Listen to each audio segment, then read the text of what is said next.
So for this problem here, we've got a ship traveling south. Let me get a pen going. We got a ship traveling south, and it's traveling 15 miles per hour. Should be writing mph. Sorry about that. And then I've got another ship that travels north, and that's averaging also 15 miles per hour.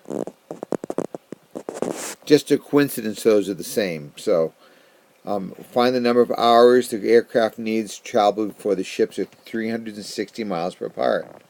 So they're traveling in opposite directions, and we want to know when is their distances going to be 360 miles. So remember, rate times time equals distance, so we know the rate. We're just looking for the time.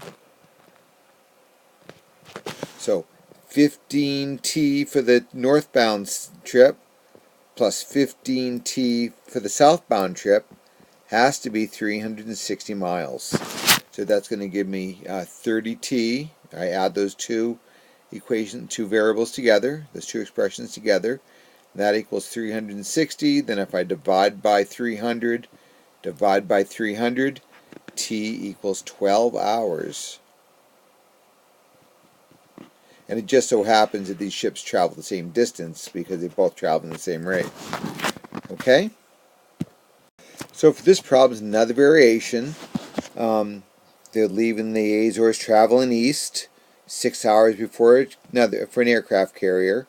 The aircraft carrier is going in opposite directions, 11 miles an hour faster than the container ship for 2 hours, after which time the ships are 112 miles per hour. What was the container ship speed? So similar but not exactly the same.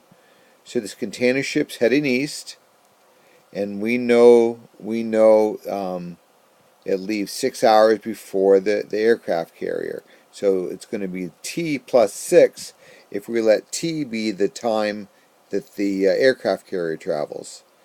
And then we've got the aircraft carrier traveling the opposite direction, so that means it's headed due east.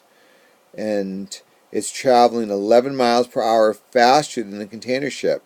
So that's going to be the rate for the container ship. We'll make this be rate plus 11.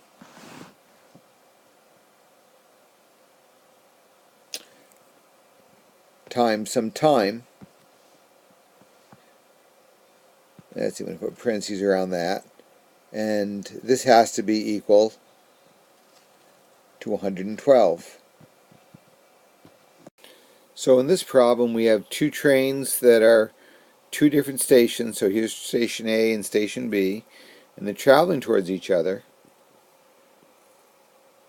And we want to know at what time they'll pass each other. So we know this is 900 miles. I know that, let's see, the first train is traveling at 72 miles per hour. The second train is traveling at 78 miles per hour. We want to know the time. Now they're telling us they're leaving at the same time. So rate times time, so 72 times t plus 78 times t has to be the 900 miles, because they want to know they're 900 miles apart when they're going to meet. So that gives me that equation. I'm going to combine like terms, which I believe is 150t equals 900. And I think if I divide 900 by 150, I'm going to get 6.